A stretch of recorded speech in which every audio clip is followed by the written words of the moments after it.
from the local station. This is Weather Authority Weekday.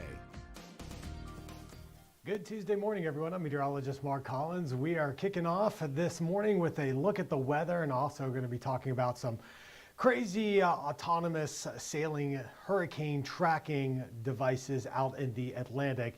It might not show up this year. But first, let's talk about the weather because it's going to be a hot one. What's new, right? Well, we're going to be seeing some more thunderstorms this afternoon. Timing looks like early in the afternoon.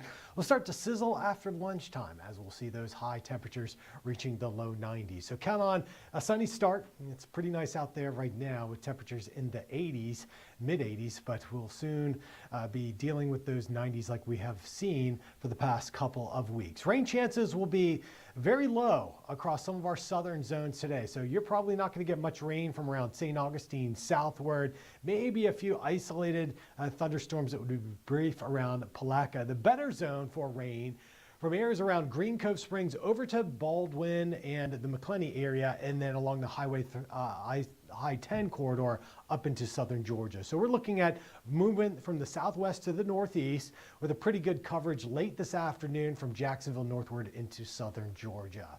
So those southern folks, when we take a look at the models, you can see how the rain pretty much bypasses your area, steering flow from south to north. And as that sea breeze comes in, that should probably trigger some of those downpours around 4 to 5 over western Duval back into Nassau County. And you can see how it evolves back towards the coastal areas from around Jacks Beach and points northward. So as we head in the evening tonight, watch for some areas of rain there. Since we're not expecting much rain in our southern areas, I do think you could probably stay pretty hot into the evening. So if you've got some after school sports, bring some extra drinks for the kids here as that, those rain showers miss you. Now, as we head into the evening, things just reset for tomorrow, and we're going to start out kind of like the way we're starting out right now. Take a look. It looks lovely out there as we see the view over the river here in Ortega. Not much cloud cover our way. The more organized weather systems, those not being driven by sea breezes, will stay to our north. There's going to be a line of rain developing along that stalled front to the north, and they could see heavy downpours across the Tennessee Valley. But for us, we're steamy, we're hot, we've got the humidity, we've got the heat, all that should factor into that 40 to 50% chance of rain today as highs top out hotter along the west side in the mid 90s versus those low 90s, possibly closer to the I-95 corridor. Rain amounts are not going to be staggering. We're looking at those typical values of around 2/10 of an inch, possibly up to maybe 1/4 of an inch in some of the heavier downpours or more there around McClenny. But it does look like we're not going to be dealing with any real flood concerns here. And tomorrow we'll have a little less opportunity for rain. The showers will still show on Wednesday, but maybe not as numerous. So there you see those red lines. That's that southerly wind. And here you can see how today we'll be dealing with the showers. They're going to be very scattered right there across north central Florida, building up into southern Georgia. But you can see more numerous areas of rain from the lower Mississippi Valley back through Tennessee. Now, as we head into Wednesday, some severe storms are possible during the early afternoons. If you're flying to places like Chicago or St. Louis, that's a line of severe weather that could be tornadic with strong straight line winds, and it intensifies into the overnight hours, which could be a dangerous situation while folks sleep in the Midwest, the Corn Belt, and down through the mid-Mississippi Valley into Thursday morning. That front will eventually fall apart. There's no upper level support, and the rain will fade away into Thursday before more rain develops there across the Adirondacks and portions of the Appalachians, and that would be unfortunate since they have received too much rain in that area. Notice our rain chances slightly decreased for Wednesday, Thursday, back up on Friday, but overall this weekend I think you're going to be able to get out and enjoy some of your plans, as overall here over Northeast Florida we'll have a little bit of suppression in the atmosphere to drive down those rain chances for the upcoming weekend. Still about a 1 to 2 foot small little wind swell out there at the beaches. Water temperature a pleasant 81 degrees, and we may briefly get to the low 90s at the coast. Taking you through the forecast, no backing down from those 90-degree hot days in the foreseeable future. We will see the rain back off a tad here as we head into the upcoming weekend. But as we head through the next couple of days, you can expect those daily rounds of afternoon storms and heat to stay with us here through the upcoming weekend.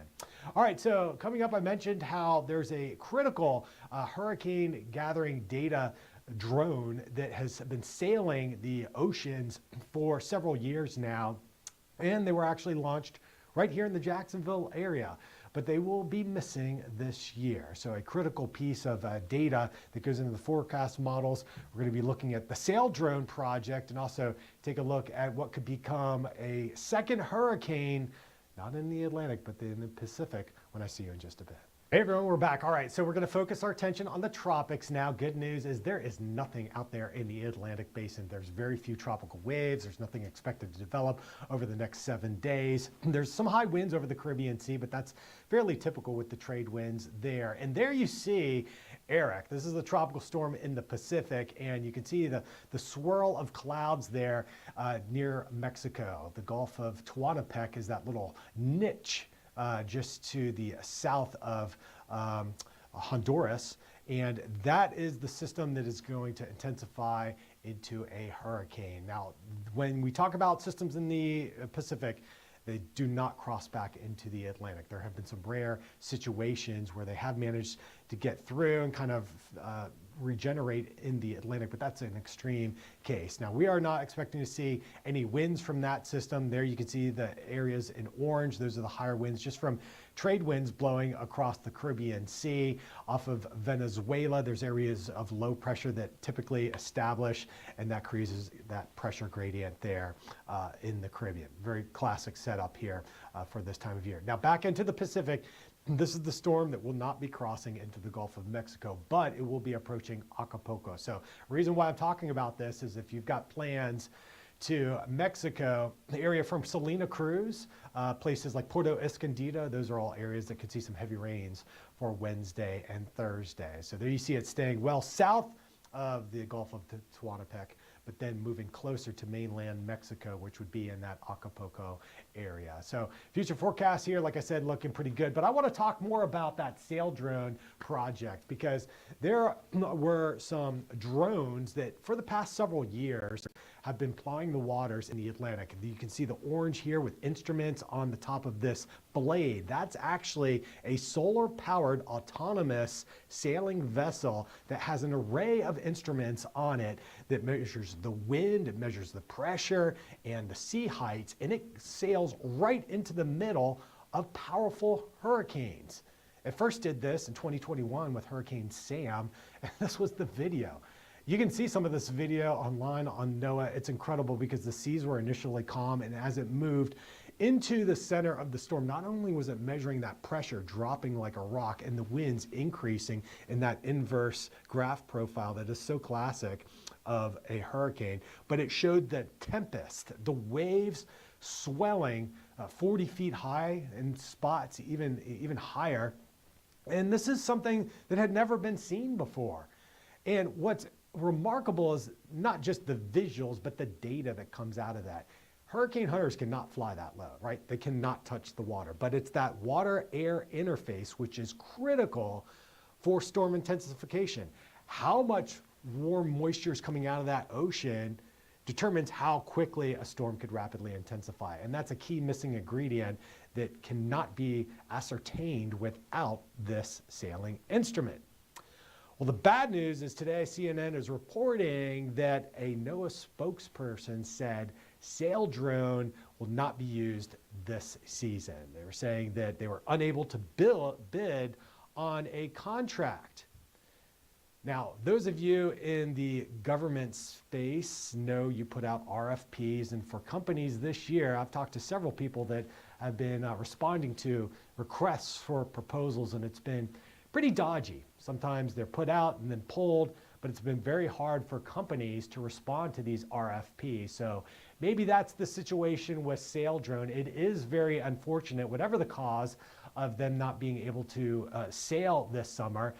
That's going to make hurricane forecasting a little less accurate, because when you don't have that key data going into the models, which it was supposed to do this summer, those forecasts won't be as good. The more data in, the more good data out, the better the forecast is. And those forecasters there at the Hurricane Center will be missing that key data. But hopefully it comes back next year. And if you want to look more about, find out more about this, we've got some interesting pictures where sail drone was actually sent out, deployed right here in the Jacksonville area from Fort Clinch. And it was those red sailing vessels that left our beaches to sail into some of the hurricanes. Just last year, it was Beryl and Milton, and it collected valuable data in the Gulf of Mexico. They can go everywhere. They're actually in the Persian Gulf, and they're now, recently, this past week, they were deployed in the Baltic Sea. Denmark bought a few. So they are used for military purposes as well as research. So cool stuff there. I love seeing those videos. You can check out more on newsforjax.com. All right, that's Mark Collins. That's me. I'm wrapping things up here for you on this Tuesday. We'll see you again tomorrow, same time, same place, 10 a.m. here on News for Jax. See why every day more people are choosing News 4 Jax, Northeast Florida and South Georgia's #1 source for local news.